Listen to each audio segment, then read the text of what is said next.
Hay momentos en que el cuerpo habla, pero no siempre escuchamos.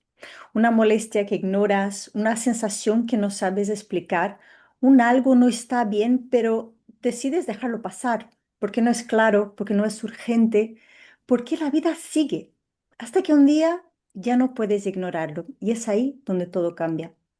Hoy vamos a hablar de un lugar muy real, un lugar donde las decisiones se toman rápido, donde el cuerpo no siempre avisa dos veces y donde muchas veces la intuición puede marcar la diferencia. Porque en medio de protocolos, pruebas, diagnósticos, también hay algo más. Algo que nos enseña la capacidad de sentir, de percibir, de saber, incluso cuando no encaja todo. Hoy nos acompaña una ginecóloga de urgencias que vive sus momentos cada día. Y es con ella que vamos a hablar no solo de medicina, pero también de algo mucho más humano, escuchar el cuerpo, confiar en lo que sentimos y en esos instantes donde algo dentro de ti dice, aquí hay algo más. Bienvenido, bienvenida a Sintonía Intuitiva, tu canal de conciencia e intuición. Mi nombre es Ferturini y hoy tengo el placer de traeros a doctora Jessica de Seda Avilahud. Ella es médico en ginecología y obstetricia, ginecología estética, generativa y funcional, además de trabajar en urgencias. Bienvenida, Jessica. Estoy súper feliz de tenerte en este podcast. Hola Fer, gracias a ti por la invitación y el honor de ser de las primeras sesiones de tu podcast, que sé que es una actividad a la que le estás poniendo mucho corazón y amorcito. Cuando alguien te pregunta, ¿a qué te dedicas, doctora Jessica? ¿Cómo le explicas lo que significa realmente trabajar en urgencias ginecológicas? ¿Y qué es lo que más te ha enseñado esta profesión sobre las mujeres y sobre la vida? Bueno, yo creo que yo soy una eterna enamorada del cuerpo humano y su funcionalidad, ¿vale? Su funcionalidad normal. Creo que eso fue lo que me enamoró a mí de la medicina, aprender a ver cómo funcionaba el cuerpo. Y muchas vueltas la vida me llevó a estudiar ginecología y obstetricia porque fue muy curioso como yo llegué a la especialidad y de alguna manera empezar a entender cómo funciona el cuerpo humano y cómo funciona el cuerpo humano femenino es, tiene sus particularidades, pero es encantador. Sobre todo porque, no voy a mentir, yo estudiaba medicina, ya era médico general, pero no conocía cómo funcionaba mi cuerpo. Yo creo que la ginecología me llevó mucho a entender procesos dentro de mí, a nivel cerebral, a nivel emocional y obviamente a nivel orgánico en cuanto a la parte de reproductiva, por decirlo así, que es lo que nos define un poco como mujeres, ¿no? O sea, esa sexualidad incluida en el soma, por llamarlo de alguna manera.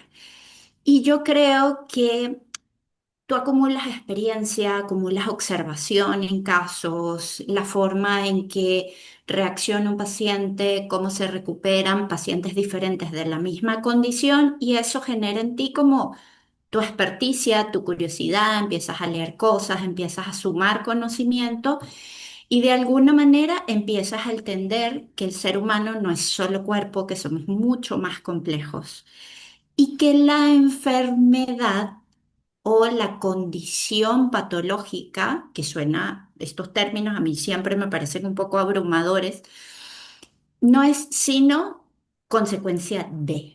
Es como un resultado de una desregulación, que yo creo que este término es mucho más bonito, o una desarmonización en algún otro sistema que se ha sostenido de manera crónica.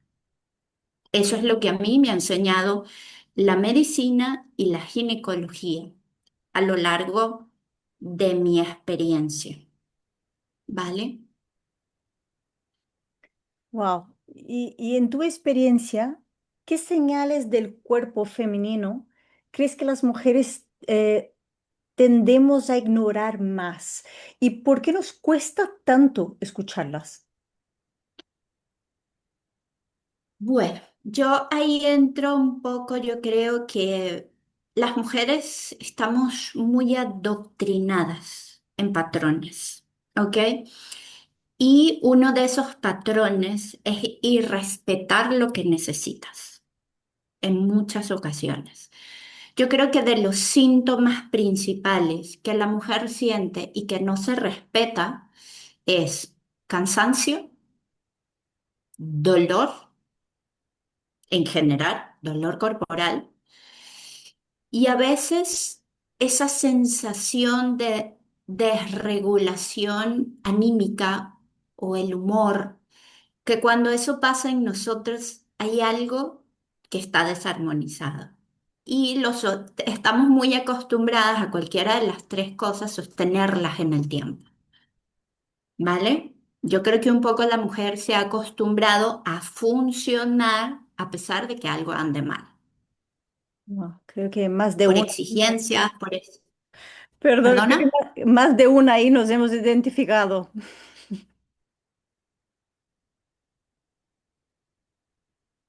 que más de una ahí nos hemos identificado.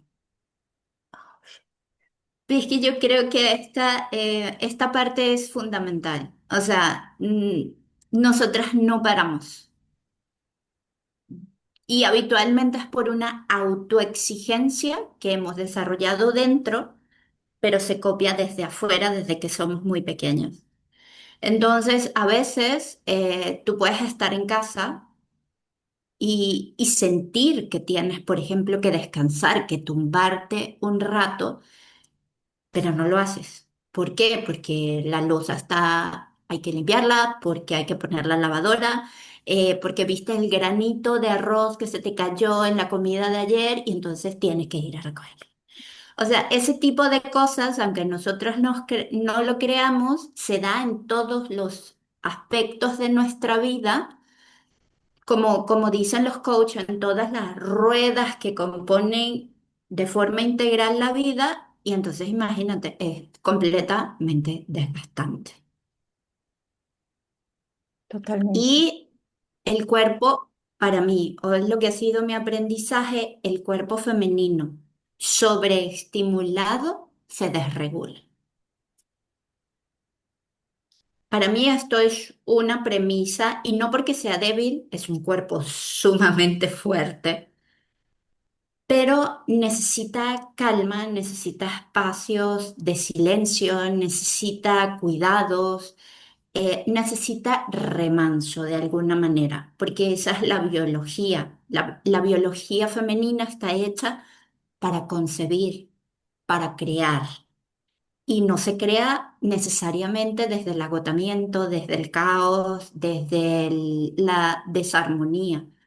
Cuando tú creas, o la mejor manera de crear es cuando estás balanceada, armónica, tranquila, regulada, para mí, ¿no? Entonces, parte un poco de lo que te permite además ver el trabajo en urgencias como ginecóloga es esta desregulación a veces con la que te llega la paciente a urgencias, porque todas las urgencias en general son un área de disconfort para cualquier ser humano. Eso yo creo que lo tenemos clarísimo. Pero tú lo notas, hay personas que llegan realmente con su síntoma orgánico y hay personas que llegan con una carga mucho más pesada. Y ahí es donde estás tú como definiendo el escenario. Hablando justo de eso, ¿qué tipo de situaciones llegan a urgencias que podrían haber sido detectadas antes? Yo creo que eh, por ejemplo, o sea, a urgencias llegan muchos síntomas que, por ejemplo, pueden tener 2 y 3 meses presentándote, por ejemplo, una irregularidad menstrual, la alteración en un flujo vaginal, y la paciente no todo el tiempo entiende que no hay normalidad dentro de esos cambios. Una cosa es que te pase a lo mejor un evento una vez al mes, pero por ejemplo, yo he tenido casos, vamos a poner la infección a lo mejor más tonta que podemos tener las mujeres, por ponerle un término, que es una candidiasis vaginal, que es un hongo que es parte de la microbiota de la mucosa vaginal y que se desregula su crecimiento con mucha facilidad y es multifactorial. Y la paciente lo siente, porque yo creo que es de las infecciones que dan más síntomas, pero no le presto atención, me compro un óvulo en la farmacia, me hago un lavado vaginal, o sea, empiezo a meter factores que sin saberlo estoy empeorando situaciones. Y sé que lo tengo, y sé que tengo la alteración, y entonces, claro, a veces llega 2 meses después en la urgencia con unos estados inflamatorios en los genitales externos, con dolor pélvico, a lo mejor con una cistitis asociada porque son estructuras anatómicas que están conjuntas y cuando se da un proceso inflamatorio importante pues están tocadas. Y de repente no han respetado, incluso sintiendo todo eso, sintiéndose mal, hasta tener contacto sexual. Entonces, generas como una alteración en el cuerpo por no prestarte atención. Entonces, yo en vez de a lo mejor usar 3 días de óvulos, te tengo que poner en un tratamiento mucho más intenso, mucho más potente, porque no vas a salir a la primera por todos los cambios corporales que yo estoy viendo. Por ejemplo, eso puede ser un ejemplo tonto. O esta misma infección puedes venir 2 y 3 y 4 veces a la urgencia, porque, por ejemplo, eres una paciente con condiciones inmunológicas diferentes, intolerancias alimenticias, y a ti no te importan, no haces las correcciones. Y todos ya sabemos, yo creo que es súper conocido en el mundo médico y en el no médico, que la microbiota se condiciona por ejemplo, factores como la alimentación, el estrés, este tipo de cosas. Y seguimos viendo como que la infección es, pongo el óvulo y ya está, se soluciona. Y no necesariamente ese es el factor que solo va a resolver la situación. Poniendo a lo mejor, poniéndote el ejemplo más común, frecuente y a lo mejor con poca relevancia en daño físico que podemos tener las mujeres. Pero pueden haber casos mucho más complejos que se pueden presentar. ¿Y qué relación ves entre emoción y el cuerpo en consultas? Yo creo que los médicos que hemos tenido curiosidades en psiconeuroinmunología o en patología psicosomática, hemos entendido que la mente dirige la emoción y la emoción dirige funciones orgánicas, ¿vale? Dependiendo del estado anímico o la emoción, tú segregas hormonas que desatan cascadas en tu cuerpo, que son cascadas hormonales en órganos que pueden inflamarse de forma crónica. Y yo diría que, por ejemplo, podemos usar el mismo caso que te puse. Yo tengo pacientes que cuando están en exámenes, por ejemplo, que están sometidas a grandes em, periodos de estrés porque están en las universidades y tienen que aprobar los módulos sí o sí, las tengo con candidiasis en la consulta, por ejemplo. O sea, es una condición que el estrés deprime el sistema inmunológico, no reaccionamos igual, o sea, tu defensa local no funciona igual y si hay, por ejemplo, una zona que es un punto débil en tu cuerpo, llegas y lo manifiestas allí. Igual que la hipersecreción gástrica en pacientes donde ese sea su punto débil. Y es lo que se está generando aquí arriba. ¿Vale? O sea, son cadenas de enzimas que inicialmente se liberan a nivel cerebral y dependiendo del órgano que afecten, vas a tener más o menos manifestaciones. Pero yo creo que ya esto está súper estudiado, nos tomaría cualquier cantidad de tiempo porque hay muchísimos estudios sobre cómo la parte psicológica sostenida de forma crónica en el tiempo crea impacto negativo en el cuerpo totalmente, totalmente. Igual que en órganos como la piel, la caída del cabello cuando estamos sometidas a, por ejemplo, situaciones de estrés prolongado en el trabajo. Incluso a veces eso es un síntoma cuando las mujeres migran, por ejemplo. El periodo de adaptación que se te da a otro país es quedarte sin cabello un buen rato. Wow, qué fuerte escucharlo como inmigrante además. Sí, sí, Por sí. eso te lo digo, por eso te lo digo. O sea, el cuerpo se somete a muchas cosas y no nos damos cuenta. Ya, ya, ya. Es tan importante escuchar esas cosas, es tan importante para que nos demos cuenta, ¿no? De lo que estamos viviendo en el cuerpo y en la vida y la asociación entre las dos cosas. Correcto. Por eso es que escucharlo, como decíamos un poco al principio en tu descripción del episodio, es yo creo que de las cosas más importantes. Porque para mí, y en mi escasa y humilde opinión, el cuerpo habla primero. El cuerpo sabe qué pasa. Para mí es como cuando tú defines el presentimiento. Siempre hay algo en cuestión de segundos que antecede tu sensación, tu emoción, tu sentimiento. O sea, el cuerpo sabe antes.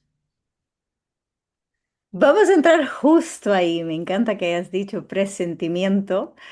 La medicina suele asociarse a protocolos, pruebas, evidencias, lo que tengo entendido yo. ¿Qué papel tiene la Ujú. intuición en tu trabajo y cómo aparece la intuición para ti? Vale, yo creo que la intuición médica, por ponerle un título, es es como una integración rápida e inconsciente de experiencia, observación y repetición de patrones, aunado en el caso de nosotros a conocimiento, como a tu backup académico. Yo creo que se funde allí y es algo que se da en cuestión de segundos. Lo que no te encaja, lo que no te resuene con la historia clínica que te está narrando el paciente, lo que no encuentras en una analítica, en un estudio de imágenes, pero para el paciente es real, está ahí y por eso lo tienes, ya sea en consulta o de despacho o en urgencias. Entonces, o por ejemplo, cuando tú has aplicado, esto también funciona así, cuando tú has aplicado un protocolo porque hiciste un diagnóstico siguiendo una cadena de signos y síntomas clínicos y no funciona como debería funcionar, porque estás cumpliendo el protocolo A, B, C, D tal cual como debe darse. Entonces hay una evolución que no es correcta, que algo falla, que hay una recidiva y no entiendes por qué. Y a veces cuando aprendes a hablar con un paciente, crear un estado de confianza, interrogar o preguntar cosas puntuales, eres capaz de detonar como ese espacio donde él o donde ella está retenido o contenido realmente la emoción a lo mejor que está afectando el cuerpo, porque a veces nosotros podemos tener emociones reprimidas, contenidas o incluso lo que mal se llaman traumas en el cuerpo. Y quizás la manifestación que estás viendo no es algo que asociarías de forma directa, pero cuando buscas hilas, hilas, hilas, donde ese ser humano tiene la atención o donde está su mente rumiando un poco, termina dando una manifestación física y dándole indirectamente atención a un espacio que a lo mejor no se atrevía a exteriorizar de otra manera. Jessica, nos encantan escuchar historias reales. ¿Recuerdas algún caso en que la intuición te decía que había algo más que marcaba una diferencia en el resultado de algún caso clínico? Tuve un caso, yo creo que de mis casos más icónicos en mi práctica, o sea, en la personal, que fue donde yo me di cuenta de que definitivamente nuestro cuerpo lo que es como una traducción de lo que estamos gestionando internamente es, estaba en Venezuela, en mi país, de alguna manera un ginecólogo periurbano a la capital, que era donde yo ejercía mi consultorio, me deriva una paciente de 17, 18 años. En este momento no lo recuerdo porque empezó a tener una lesión gigante por HPV, ¿vale? Se le llama condiloma gigante y le iban a amputar los genitales externos con tan cortita edad, ¿vale? Porque son los protocolos estandarizados. Entonces, no sé por qué, porque todavía hasta el sol de hoy no sé quién es la persona, le mandé a decir que gracias, que me dijera quién era, que me mandara su nombre para yo también derivar pacientes por la zona donde estaba, pero nunca me enteré cuál había sido el médico que la había derivado, porque yo en ese momento ya estaba entrenada en tecnologías y plataformas de láser CO2 y es una de las plataformas de láser que más se usa para trabajar lesiones por BPH, por las condiciones que generan el tejido. Entonces, bueno, fue bastante complicado porque además era una lesión que tenía una progresión súper bestia. En cuestión de 72 horas se podía duplicar. Tampoco era tan normal esto. Y bueno, tuvimos un quirófano más de 3 o 4 horas. Yo apliqué todos mis protocolos de medicina. Pensábamos que no iban a salir. Mis colegas médicos me tildaban un poco de loca por cambiar la técnica y no ir a la amputación genital, que era lo que se hacía. Pero yo confiaba en mi tecnología porque me había entrenado con doctoras que habían logrado cosas increíbles. Y pues fue súper largo, súper tedioso. La paciente de verdad entregada a su proceso, a pesar de lo joven, confiaba mucho en la técnica tal y como yo se la había explicado y sus padres también, que estuvieron con ella todo el rato.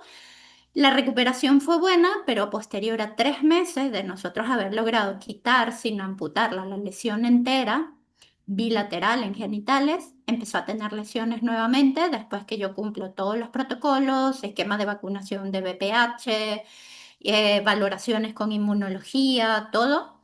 Y yo decía, ¿pero por qué? Porque además era un serotipo de HPV que no era de alto riesgo oncológico ni una progresión acelerada, o sea, habíamos estudiado hasta el tipo. Y yo decía, aquí hay algo más, o sea, aquí no hay algo que... Entonces, en una conversación con ella siempre tenía como, a pesar de que yo trabajé tanto, ella tenía como mucho pudor obviamente la ginecología pues toca esa esfera de la mujer, que es un poco de mucha intimidad, de mucha confianza, y yo le decía que por favor me dijera si ella sentía algo que la atormentara o le generara incomodidad emocional interna en su corazón con respecto a lo que había pasado. Y ella, obviamente, cuando tú le haces ese tipo de preguntas a los pacientes, si hay algo, yo creo que ese es el mejor sensor para los médicos, si hay algo, el paciente explota en ese momento, sobre todo después de haber pasado por tanto, mucho dolor, mucho agobio, y ella tenía muchísima culpa, parecerá tonto, por haber tenido una relación y un contacto sexual fuera del matrimonio porque ella había empezado a tener contacto sexual y no estaba casada y viene de una familia sumamente religiosa. Mm. Eso le generó un estado de culpa con respecto a la vergüenza que eso le ocasionaba de cara a sus padres y todo lo que ellos habían tenido que hacer para sacarla del bache, un poco. Mm. Entonces, para mí eso estaba, digamos, eh, dificultando su reparación de tejido correctamente, su inmunidad local a nivel de genitales, porque además esa era la zona que a ella le generaba culpa, ¿vale? Porque el HPV, bajo las técnicas que usamos, las recidivas son casi del 0,03%, una cosa así, y más del tipo que habíamos visto. Y lo, se hicieron recomendaciones, hubo conversaciones entre ellos, y a los 6 meses del seguimiento, porque los hacíamos cada 3 meses, no hubo más recidivas, mejoró. La piel se recuperó al 100%, su anatomía quedó intacta y la seguí un año y medio después y ella llevaba una vida perfectamente normal. Ay, qué O bien. sea, para mí eso es un caso Tiene un final feliz, qué bien. icónico y hay cualquier cantidad de otros, pero yo creo que la asociación es como muy, yo no me lo podía creer, No. pero la asociación es como muy sencilla, ¿no? O sea, no tienes que hurgar mucho. El punto se generaba en el mismo circuito que se había dañado. Vale. Y me gustaría preguntarte, ¿te has encontrado con mujeres que sabían que le pasaba algo y que no sabían muy bien cómo explicarlo, no se ve nada en las pruebas? ¿Te ha pasado eso alguna vez y qué has aprendido de esos casos? Aprender a escucharlas. Porque si habitualmente es una paciente que yo creo que los pacientes tienen sus formas de transmitirte la información. Y cuando una paciente llega con una verdad de ese tipo, que hay algo que no está bien, que hay algo que, aunque no sea de tu área, ojo, porque a lo mejor ella puede llegar a ginecología buscando algo que no nos corresponde a nosotros, pero si tú eres capaz de escucharla y de discernir dentro de la información que ella te está diciendo y tú puedes hacer también tu valoración y dentro de tu espacio no está esa causa. Yo creo que la apertura del médico es simplemente a lo mejor indagar en esa información y ver si realmente tú eres capaz de canalizar desde tu espacio o desde un espacio al que tú la puedas derivar, ese, como para buscar que si ella tiene o no tiene razón o a lo mejor simplemente lo que está necesitando no es algo médico sino a lo mejor otro tipo de terapéutica, pero siente que la necesita porque va y la busca. Yo creo que es un poco escuchar. Y trabajas en situaciones emocionalmente intensas. ¿Cómo haces para cuidar de ti misma, para no llevar este peso, ¿no? a casa? Uf, me costó unos años aprender a hacerlo, pero yo creo que el respetar tus espacios. Yo soy una persona que actualmente necesita espacios de silencio prolongados y siempre he sido un poco así desde que estudiaba medicina en pregrado. Procuro no llevarme el trabajo a la casa. O sea, mi trabajo se queda adentro de la puerta de urgencias. Siempre, siempre ha sido igual. A lo mejor hay uno que otro caso que revisas, que a lo mejor buscas literatura, pero es poco el espacio que le dedico a eso fuera del entorno de trabajo. Claro, excepto que estés estudiando un máster, especialidad o lo que sea, que evidentemente tienes que traerlo a un espacio extra, pero el trabajo como tal, para mí, eso ha sido un secreto, se queda en el área de trabajo y cuando yo regrese, lo retomo, porque si no, literalmente eh, me volvería loca. Y Jessica, si pudieras dejar hoy un mensaje a todas las mujeres que nos escuchan sobre salud, sobre cuerpo, sobre escucharse, ¿qué es que dirías? Respetar lo que sienten. Para mí esto es fundamental, respetar y escuchar lo que sienten, porque todas sabemos lo que nos pasa, solo que no necesariamente accionamos a favor de eso, ya sea resolverlo o indagar en qué sucede, buscar ayuda si la necesito porque creo que no lo manejo. Yo creo que esto es fundamental. Respetar y escuchar lo que sientes, lo que el cuerpo te dice. Habitualmente si haces eso, consigues estados de equilibrio mucho más rápidos de lo que imaginas. Muchísimas gracias, Jessica. Fue maravilloso escucharte, escuchar toda esa sabiduría que has dejado aquí para nosotras hoy, tantos recordatorios tan importantes para las mujeres. Bueno, gracias a ti, Fer, y espero que esta píldora de intuición médica y de este trabajo que hacemos haya funcionado y despierte esa chispa en tus oyentes de aprender a escuchar su intuición.